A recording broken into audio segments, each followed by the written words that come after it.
여러분 반갑습니다. 짱구 박사입니다. 오늘 시장 잘 대응하셨습니까?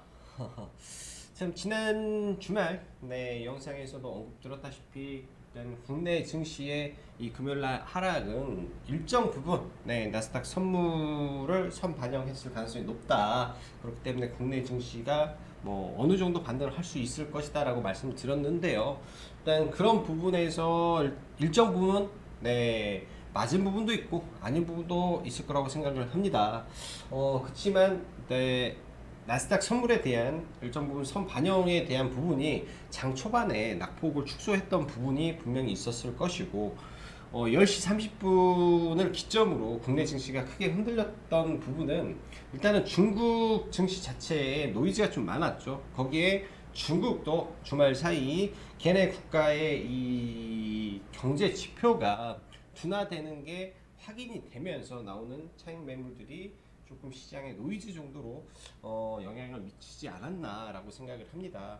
그런 영향으로 인해서 뭐 장중 한때 국내 증시도 조금 크게 흔들렸었고 중국도 마이너스 0.7%까지 빠졌다가 올라가는 모습을 보였기 때문에 장중 한때 변동성은 있었던 하루였다라고 보여지네요. 일단 다행스럽게도 최근 글로벌 시장을 전체적으로 좀 흔들어 놓은 두 가지 큰 이슈가 있는데 그 중에 하나는 뭐 당연히 여러분들도 아시다시피 이 실적 피크아웃에 대한 우려죠. 미국, 유럽, 뭐 우리나라, 뭐 중국 할 거 없이 전부 다 실적 피크 아웃에 대한 우려가 일정 부분 시장을 지금 짓누르고 있고 앞으로도 시장을 짓누를 가장 큰 원인이 될 부분이고요. 두 번째가 이 중국에서 불어온 차이나 리스크인데 일단 다행스럽게 이 차이나 리스크가 일부 완화되지 않았을까라는 생각을 저는 조심스럽게 봅니다. DD 추싱에서부터 출발됐고 그 다음에 이제 마윈에까지 이어지면서 전체적으로 시장의 이 불안이 고조되었었는데 이런 부분이 이 테크 기업 그 다음에 DD 추싱과 마윈으로 국한하는 선에서 끝나는 조짐이 많이 보이기 때문에 더 이상의 중국 리스크보다는 일단 이런 부분은 단기적인 노이즈로 끝날 가능성이 높아 보이네요. 그렇게 된다면은 중국 쪽에서 불어왔던 문제점은 일단은 해결이 됐고 이제 앞으로 우리가 긴장을 해야 될 거는 여전히 실적 피크아웃에 대한 이 우려, 어떤 부분에서 실적 피크아웃을 걱정을 해야 되고 어떤 부분에 어떠한 지표적인 시그널이 실적 피크아웃을 우리에게 가져다 줄 것인지를 지속적인 관찰을 하면서 시장을 대응해야 되지 않나 라고 생각을 합니다. 그게 이제 뭐 예전에 나왔던 뭐 테이퍼링이라든지 뭐 장기 국채의 뭐 금리의 변동이라든지 그런 부분은 전부 다 quick 묵은 이슈인데 앞으로는 피크아웃 이슈가 지속적으로 시장에서 나올 가능성이 높기 때문에 여러분들도 체크를 해야 됩니다. 자, 바로 시황 들어가 보도록 하죠. 자, 아까 말씀드렸다시피 그런 부분에서 미 증시는 주말 하락을 했는데 이 중국의 반등 굉장히 크게 반등했어요. 상위가 거의 마이너스 0.7에서 올랐으니까 거의 2.7% 가까운 상승을 보여주었기 때문에 국내 증시도 아마 내일까지 추가적인 상승이 저는 이어지지 않을까라고 생각을 합니다. 그런 부분에서는 뭐 전체적으로 좋았고요. 대신 오늘 국내 증시를 바라보면은 사실 반등의 강도는 있었는데 보시다시피 코스닥 150이 1.35%가 올랐는데 코스닥은 0.6이 올랐죠. 즉 시가총액 상위 종목을 가지고 지수만 올리는 플레이를 했다. 그래서 사실 지수가 이렇게 큰 폭의 상승을 보였어도 하락 종목 수가 더 많은 이 비대칭적인 또 상승이 나왔다라고 보여집니다. 그래서 뭐 핵심적인 종목이라든지 제약바이오 그런 종목군들을 여러분들이 들고 있지 않았더라면 오늘 반등에서도 제가 볼 때 그렇게 재미있는 시장은 아니었지 않나 생각이 들어요. 그래서 그런 부분을 지속적으로 체크를 하면서 왜 지금 시장에서 약간 소외가 되는 건지, 왜 지금 시장이 어려운 건지, 그럼 어떠한 방법을 찾아야 시장이 조금 나한테 수익을 줄 수 있는 시장인지 체크를 하면서 보셔야 될 것 같습니다. 자, 이어서 아까 이제 미 증시에 대한 부분 언급을 드렸죠. 미 증시 하락의 선반영 중국 규제에 부각되면서 이 오후장 아시아 증시 전체 반등의 흐름이었다라고 말씀드렸는데 우리 증시는 이 일단은 시장은 단기적인 반등 정도의 흐름으로 생각하는 게 좋겠다라고 보여집니다. 지수는 여전히 박스권 흐름을 지속 이어갈 것으로 보여지고 그 근거는 무엇일까? 왜 그렇게만 될 수밖에 없을까? 아주 간단합니다. 아주 지수는 실적에 대한 피크아웃에 노출되어 있기 때문이죠. 그런 부분이 해소될 가능성이 저는 제로에 가깝다라고 보여집니다. 지금 이 시장을 들어 올리기 위해서는 더 많은 유동성과 더 많은 이 실적, 더 강력한 실적, 더 강력한 정책적 모멘텀이 들어와서 들어줘야 되는데 그게 많이 부족하지 않나 라고 생각을 해요. 그래서 올라가기보다는 이제부터는 지수의 박스권을 예상하면서 가야 된다라고 보여지고, 이번 주 지수가 반등을 하더라도 주 중반 혹은 후반에 경제 지표들의 발표가 무조건 잘 나와야 됩니다. 무조건 잘 나와야 돼요. 이제는 물러설 곳이 없어요. 근데 제가 볼 때는 꺾일 가능성이 매우 높습니다. 미국의 제조업 PMI라든지 그 다음에 고용지표라든지 그렇게 썩 예상치가 좋지가 않기 때문에 그런 부분을 생각하면서 종목 편입에 있을 때 신중함을 가져야 될 것 같고, 경기민감 섹터가 약간의 문제가 좀 있는 것 같아요. 최근에 경기민감, 그 다음에 화학 섹터 뭐 그런 쪽 일단은 좀 조심하면서 그나마 제가 주 초반에 그러니까 어제 언급드렸던 IT 반도체 섹터는 그나마 시장 대안으로 8월 달에 볼만하고, 이 실적에 대한 피크아웃보다는 이 실적의 확장성이 유지가 되는 섹터가 IT 반도체다. 그래서 이번 8월 달에 집중할 섹터는 IT 반도체가 저는 오히려 낫지 않을까라고 지속적으로 생각을 합니다. 그런 관점에서 지금 어떤 섹터를 어떻게 봐야 될지를 봐야 될 것 같고, 그렇기 때문에 미국의 다른 섹터가 깨지지만 필라델피아 반도체가 신고가를 가고 있는 점 등을 복합적으로 생각해 보면 좋을 것 같아요. 이제껏 IT 반도체는 저는 별로라고 생각을 했는데 어느 순간에 Q의 증가가 늘었습니다. 가격만 올라가던 게 여기에 플러스 알파가 Q의 증가가 됐다라는 거는 다 좋은 거예요. 다 좋은 거. 그렇기 때문에 봐야 된다라고 다시 한번 말씀드리고요. 자, IT 반도체 8월 지속 관찰 및 매수 가능하고, DDR5 관련된 종목 제가 여러 번 언급드렸죠. 여기다 뭐 따로 적지는 않겠습니다. 심텍, 테크윙, 테스나, GST, DDR5 종목이고, 후공정 다들 아시다시피 테스나, RB세미콘, 네페스 등등 전통적인 종목군들이 있죠. 그런 종목군들 최근에 이런 종목군들 자회사도 상장을 했죠. RB루셈, 네페스, 아크 등 체크하면서 보시면 아주 저는 좋은 구간들이 많이 나올 것 같아요. 이런 종목 안에서 기회 잘 찾아보시기 바라고요. 그 종목군들 알고 있고 그러한 종목군들 안에서만 노는 게 저는 좋지 않나 생각이 듭니다. 제약바이오 섹터 개별주 강세 모습이 오늘 좀 이어졌는데요. 최근에 이 줄기세포 쪽에 제일 강했던 게 네이처셀이었어요. 네이처셀 다음에 지금 움직이는 게 안트로젠입니다. 이쪽의 흐름 심상치가 않네요.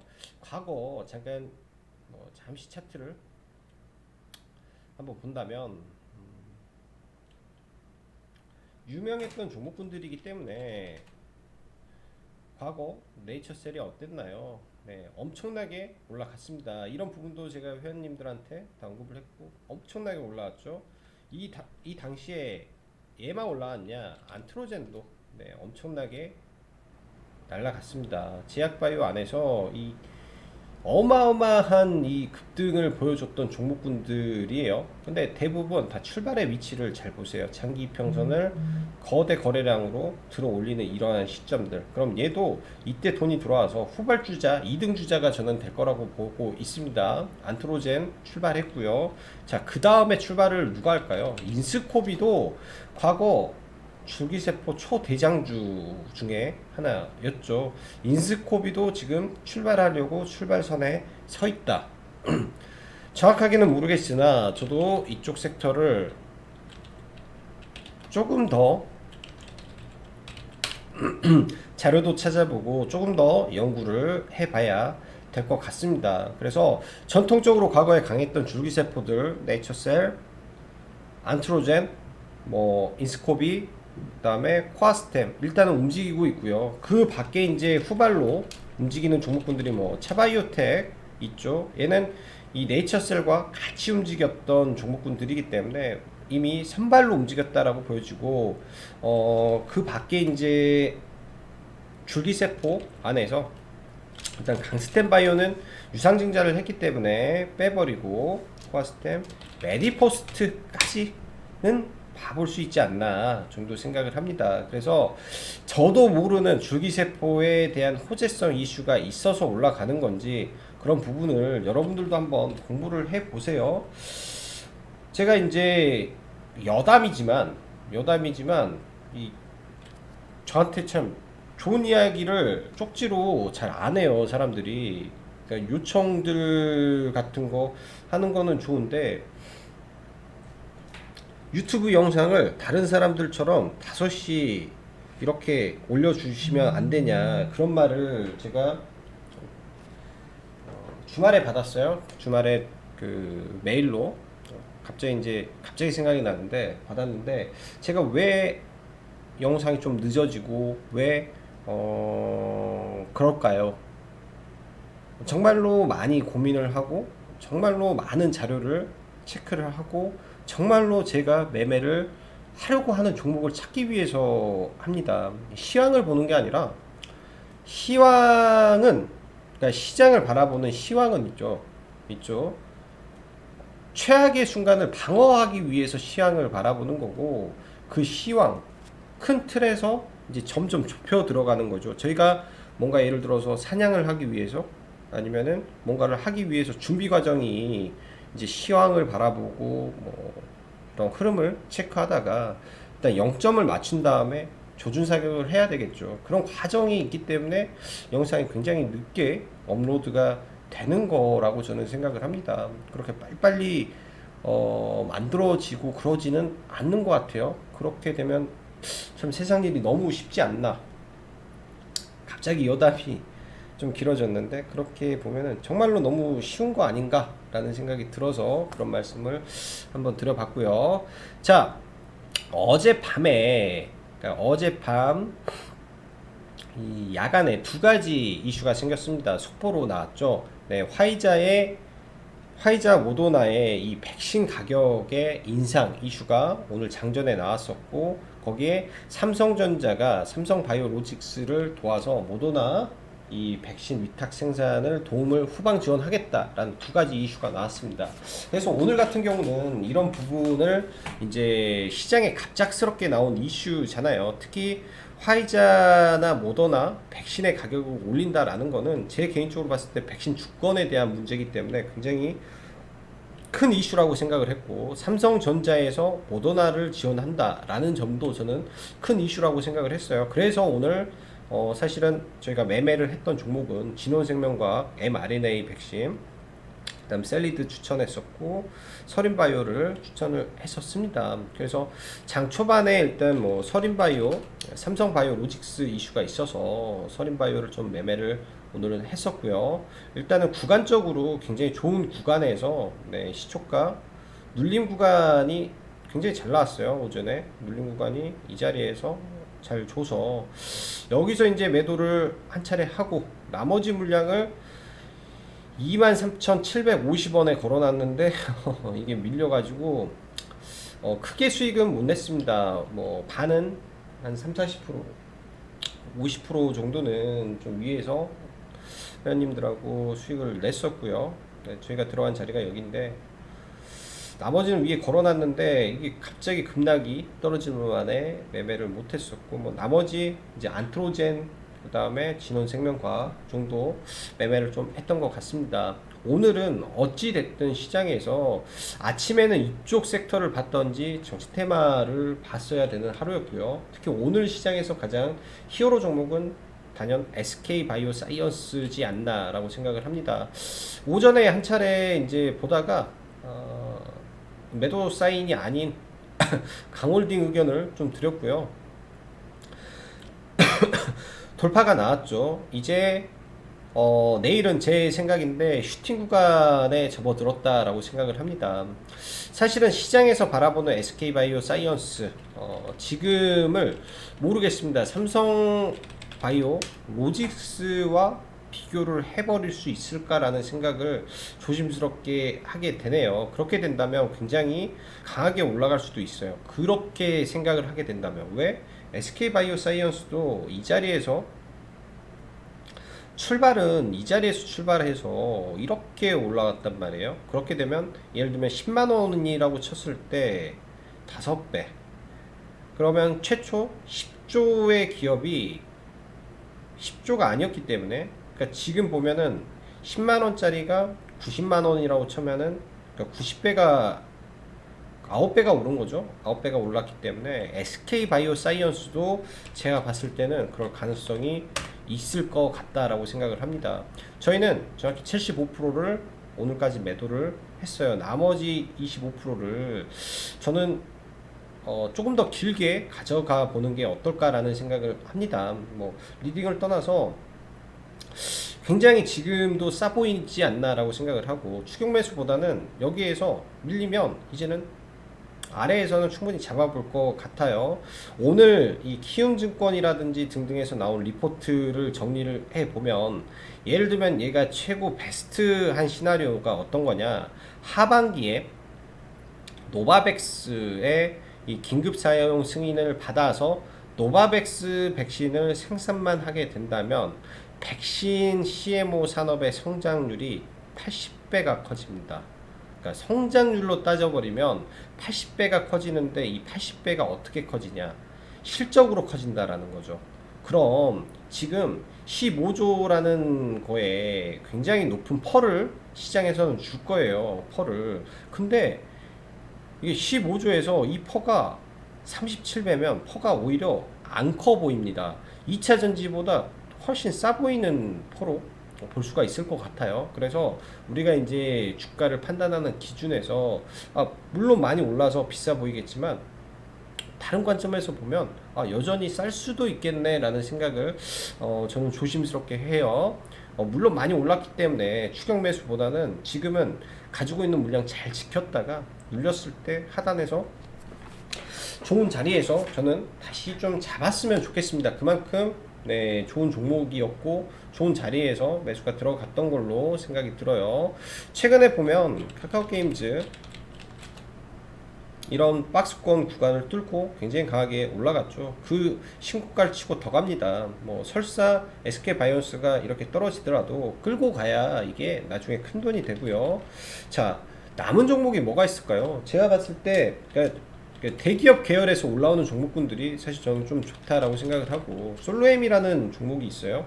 솔로엠이라는 종목이, 이 종목도 지금 보호예수가 해제가 돼서 일단 물량 소화 과정을 거치는데 성장성과 실적 면에서는 저는 문제가 없지 않나라고 생각을 합니다. 이런 구간에서 돌리는 과정이 필요하겠죠.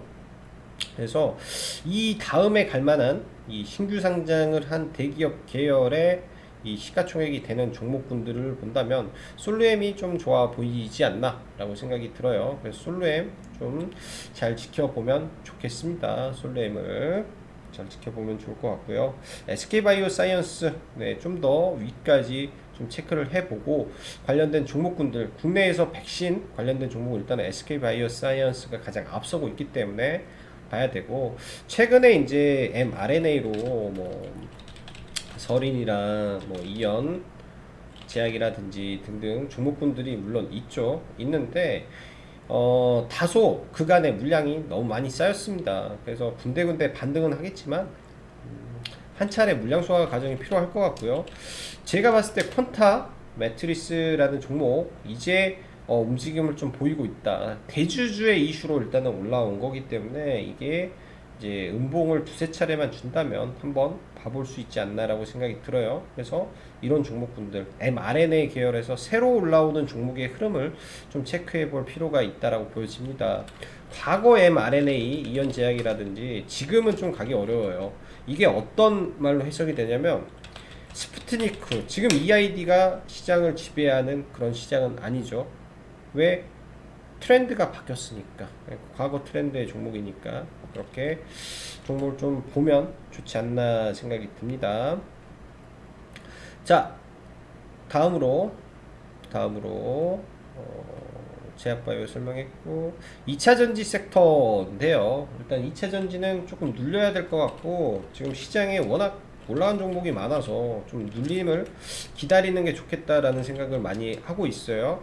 SK 머티리얼즈 실리콘 음극재예요. 네, 실리콘 음극재. 자, 요즘 시장의 화두가 실리콘 음극재입니다. 실리콘 음극재 시장 뛰어든다 해서 정말로 강하게 올랐죠. MK전자 실리콘 음극재 관련해서 삼성 SDI에 납품할 가능성이 있다라는 말 한마디로 지금 엄청나게 올라가고 있어요. 반면 삼성 SDI에 납품하고 있는 이 한솔 케미칼 다른 경쟁자 들어간다니까 급락하고요. 약간 지금 시장에서 음극재에 잘 봐야 된다라고 보여집니다. 그래서 음극재 대장주는 대주전자 재료 눌리는지 봐야겠죠. 음극재 대장주 시장에서는 음극재가 지금 굉장히 큰 화두니까 얘가 다시 떨어지는지 시장이 조정을 받아서 떨어지는지 지켜보면서 SK 머티리얼즈 음극재가 내려오는지 좀 보면 좋을 것 같네요. 그리고 카카오 게임즈도 저는 좀 기다려 보고 있습니다. 이 구간은 애매하기 때문에 가장 좋은 자리들이 뭐냐, 이 가장 많은 거래 대금이 터지는 자리가 가장 강력한 지지 구간이 많아요. 여기 이 자리가 가장 많은 거래 대금이 터졌죠. 그리고 이 윗꼬리, 그러니까 여기까지는 저는 좀 떨어져야 되지 않나 생각이 들어요. 적어도 83,000원 아래로 좀 떨어졌을 때, 왜 이 구간을 지금 이기고 주가를 끌어올린 겁니다. 이 매물을 이 자리에서 소화를 시키고 이 급등을 만들었기 때문에, 그럼 여기가 깨지면은 이 자리까지 내려올 수 있다라고 봐야죠. 그래서 그 카카오 게임즈 눌림을 좀 봐야 되고, 펄어비스도 전 눌림을 좀 보려고 했더니 바로 반등이 나왔죠. 가장 중요한 거예요.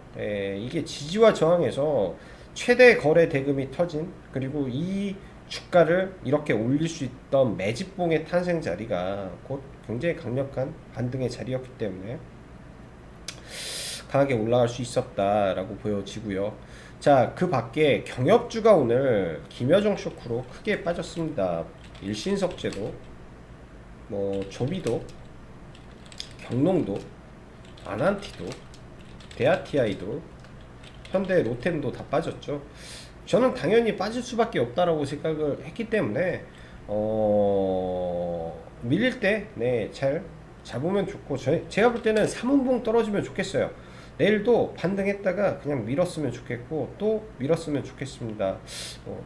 위에 계신 분들한테는 죄송하지만 원래 경협주 특징이 눌림에 잡아야 되기 때문에, 그래서 조비가 제일 강했기 때문에 조비를 보는 거고, 철도는 이 큰 틀에서 지금 유지가 되고 있는 거기 때문에 철도 눌림 봐야 되고, 아난티 돈이 제일 많이 들어왔기 때문에 아난티 눌림을 봐야 되지 않나 생각을 하고, 뭐 이러다가 10,000원 밑으로 떨어지면 좋은 자리가 올 것 같아요. 10,000원 밑으로 떨어지면 좋은 자리가 올 것 같습니다. 자, 그 밖에 이 메타버스를 하나 체크를 해보면, 메타버스의 대장주는 바뀌었습니다. 이노뎁인데 오늘 사실은 반등을 안 해주는 게, 반등이 없는 게 제일 좋았지 않나 라고 생각이 들어요. 반등을 안 하고, 그러니까 저희도 회원님들한테 이제 이 갭에 대한 부분을 설명드리고, 이 아래 자리가 좋다라고 말씀만 드렸었는데, 이 자리 오면 당연히 매수를 고려하는 거죠. 근데 반등이 나와서 좀 어렵게 된 거고, 이게 이 언저리에서 저는 바닥을 한번 잡을 것 같아요. 그래서 계속 지켜봐야 될 종목이 이노뎁이고요. 대장을 봐야 됩니다. 지금 뭐 자이언트 스텝이라든지 알체라라든지 이런 종목군들, 뭐 위지웍이라든지 이런 거 보면 제가 볼 때는 계좌가 남아나지 않죠. 계좌가. 왜? 대장이 아니니까. 100번 봐도 대장이 아니니까 안 봐야 되고요. 본다면은 저는 CMS 에듀가 나중에 밑에까지 빠진다면 이런 종목은 볼 거예요. 모멘텀이 살아있는 종목군들 위주로. 그래서 메타버스는 계속 체크를 하면서 길목을 지키는 매매가 필요해 보입니다. 메타버스 쪽은 길목을 지키는 매매가 좀 필요해 보일 것 같고요. 오늘 시장에서 가장 셌던 거는 인터파크죠. 인터파크가 가장 세게 올랐어요. 시간 외에서 장 막판에 또 굉장히 또 수급이 들어왔네요. 이렇게 되면은 또 내일 공략하기는 좀 어려울 것 같습니다. 개인적으로는 이게 이 한진칼이라는 종목과 많이 지금 닮아 있는데, 여기서 차라리 음봉을 한 두 번 주고 이렇게 가는 게 더 좋은 시나리오였는데, 내일 뭐 바로 올라가면 네, 신규 접근은 안 해야죠. 이게 여기서 위로 바로 가도 이제 신규로 들어가기가 어려운 거고, 근데 만약에 밀었다 가면은 오히려 신규로 타기가 좀 편했을 건데, 그게 조금 어려운 부분이라고 좀 생각이 드네요. 자, 그 밖에 이제 종목군들 잘 대응하시면 좋을 것 같고, 네. 그리고 카페 이 라이브 방송 가입하시는 데 있어서 뭐 그 교육 영상들, 그다음에 검색기를 뭐 이게 따로 사야 된다 뭐 그런 거 전혀 없습니다. 그렇기 때문에 그거는 알아서 카페에서 찾아서 보시면 될 것 같아요. 자, 오늘도 수고 많으셨고 여기까지 장구 박사였습니다. 감사합니다.